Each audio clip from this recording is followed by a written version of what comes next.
पहले कभी नहीं किया, इतने सारे लेयर्स हैं इस कैरेक्टर में, और यूजुअली लोगों ने मुझे वो ऐसे एकदम स्वीट स्वीट टाइप के कैरेक्टर्स में देखा है, तो ये जब कैरेक्टर देखेंगे तो उनके लिए कुछ नया होगा, and I am also very excited कि लोग मुझे इस तरीके से देखेंगे। सो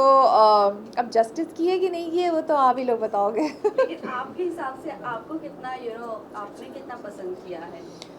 मुझे बहुत मज़े आए हैं, बट वो होता है ना कि आप नहीं बता पाते हो कि आपका काम कैसा है, वो वाला हिसाब है यहाँ पे। सो बट मुझे मज़े बहुत आए हैं करने में,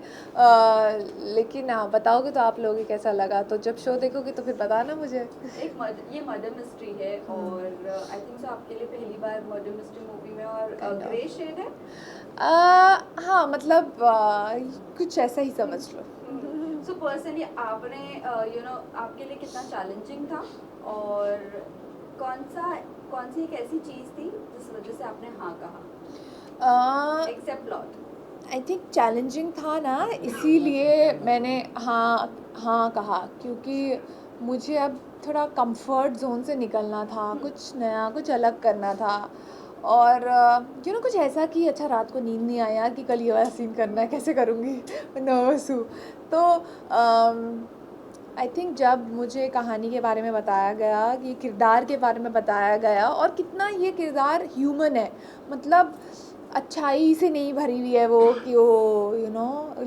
कि मैं तो हीरोइन हूँ तो मैं तो अच्छा ही करूँगी, मैं तो कुछ वो नहीं कर सकती, चीज़ है ह्यूमन, नॉर्मल ह्यूमन कैसे रिएक्ट करते हैं, तो वो सब चीज़ें हैं। और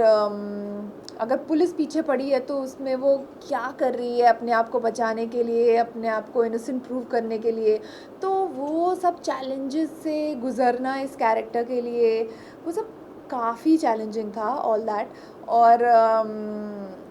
क्योंकि थ्रिलर है, फिर बीच बीच में कहीं कहीं पे कॉमेडी भी हो रही है, और वो कॉमेडी कर नहीं रही है या कोई कर नहीं रहा है, बस सिचुएशन ऐसी है कि कॉमेडी हो रही है, और फियर है उसको कि यार वो अगर फंस गई तो, अगर लोग मतलब उसको वो मर्डरर वो मिल गया तो, और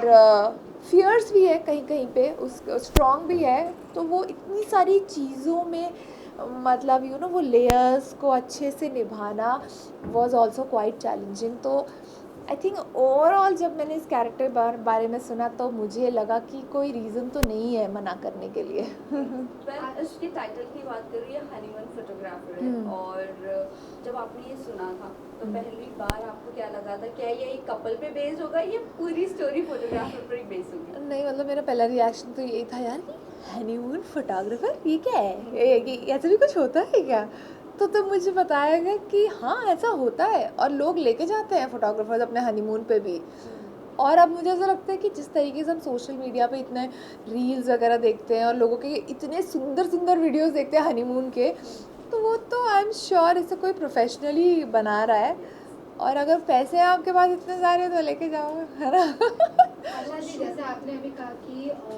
ये जो आपका कैरेक्टर है वो पूरा अच्छाई पर भी निर्भर नहीं है, थ्रिलर मूवी है, क्राइम मूवी, जब कोई करता है, जब उस तरीके का कैरेक्टर प्ले करता है तो कहीं ना कहीं अपने पर भी असर जाता है। तो ऐसा कुछ आपके साथ हुआ, या फिर ये कैरेक्टर में, या फिर आपने अपनी लाइफ में जितने भी कैरेक्टर्स प्ले किए, ऐसा कि आप पे वो हावी हो गया, या फिर आप उसी में कुछ महीने तक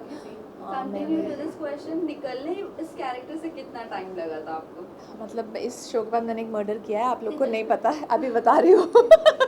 पर यार हाँ, कुछ ना कुछ तो, जैसे हर एक कैरेक्टर में कुछ ना कुछ मेरे साथ तो ऐसा होता है कि मेरा कुछ एक पार्ट होता है उस कैरेक्टर में, मैं जैसी हूँ उसमें से कुछ ना कुछ होगा उस कैरेक्टर में, बट आई थिंक इस कैरेक्टर की अगर बात करूँ तो मुझे लगता है कि देखो निकलना तो सच बताऊँ मेरे लिए इजी है, मेरे लिए डिटैचमेंट इज़ वेरी इजी। तो जब वो शो एक बार ख़त्म हो जाता है तो फिर मैं थोड़े दिन में डिटैच हो जाती हूँ, एंड जब वो चल रहा होता है तो मैं किस तरीके से अफेक्ट होती हूँ उसमें, आई थिंक मुझे मेनली ना दिमाग में परफॉर्मेंसेस चल रही होती है कि आज मेरा ये सीन था तो मैं इस सीन को ऐसे कर सकती थी, वैसे कर सकती थी, रैदर दैन कि हाँ मतलब मुझे कभी ऐसा लगता है कभी कभी तुम उस जोन में थोड़े रहते हो कि अच्छा ये कैरेक्टर ऐसे करती थी ना, तो वो भी थोड़ा अगर वो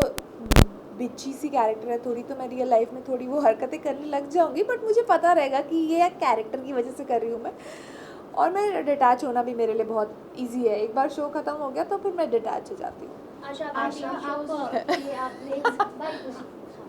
तो फोटोग्राफी आप सीख गई हो, कैसा था वो एक्सपीरियंस? अच्छा देखो, फ़ोन से अगर फ़ोटो शूट की बात करो तो मैं बहुत अच्छी फ़ोटोज़ खींचती हूँ,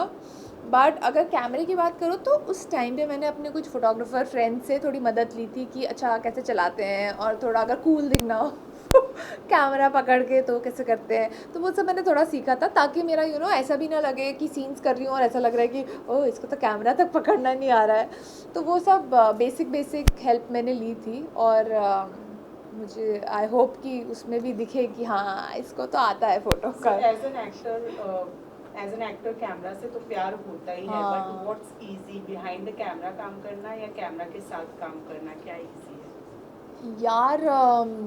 मुझे ऐसा लगता है कि अब क्योंकि इतने टाइम से सामने के कैमरा के सामने, तो मुझे ये ज़्यादा इजी लगता है, बट अगर कैमरा बिहाइंड द कैमरा की बात करो तो यार वो भी इजी नहीं है, मतलब बहुत मेहनत है हर एक इंसान के, डायरेक्टर हो, डीओपी हो, लाइटमैन हो, अपना मेकअप हेयर की टीम हो, कोई भी, इट इज़ नॉट ईजी। और अभी तो मुझे ऐसा लगता है इतने टाइम से मैं कैमरे के सामने हूँ तो मुझे वो ईजी लगता है। आशा आपने टीवी शोज़ किया, आपने मूवीज़ किया, आप अब ओटीटी पर ज़्यादा दिख रही हैं, तो तीनों में क्या डिफरेंस है? और आपको कहीं ना कहीं ये नहीं लगता कि अब ओटीटी प्लेटफॉर्म से लोगों को एक नई पहचान मिल रही है? हाँ डेफिनेटली, और मुझे तो ये लगता है कि यार आई एम तो वेरी थैंकफुल ओटीटी को, बिकॉज इससे पहले कितना मुश्किल होता था ना टीवी से निकलना एक्टर्स के लिए। अभी ओटीटी की वजह से आई फील कि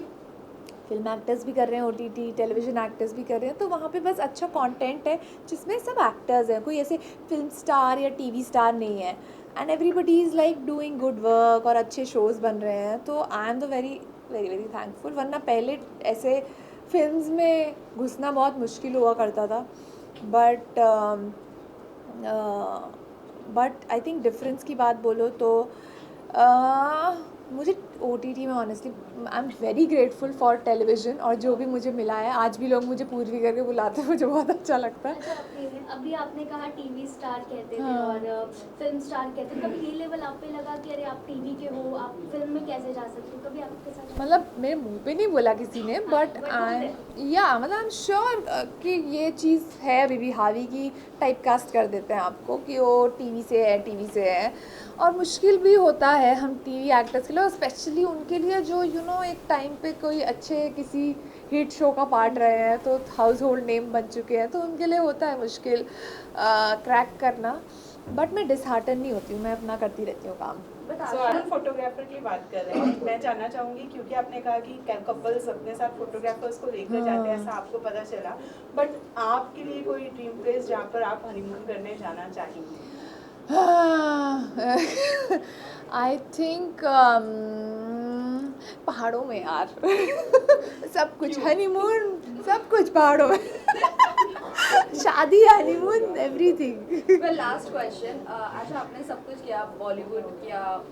ओटीटी किया, टीवी किया, बट रियलिटी शो की एक रियलिटी शो है जो सबसे बड़ा रियलिटी शो है, बिग बॉस। आपको कभी ऑफर मिलता है तो आप कभी करना चाहोगे? क्योंकि लास्ट टाइम बहुत बज़ बना था कि आप आने वाले बट नहीं है। What is the reason behind not taking it? यार मुझे ना कुछ अपना लाइफ का पार्ट प्राइवेट रखना है सो इसीलिए मुझे नहीं लगता कि मैं आई थिंक पार्ट कभी बनूंगी। Thank you guys, thank you. Subscribe to Midday India. Get direct notifications on all our videos by clicking on the bell icon.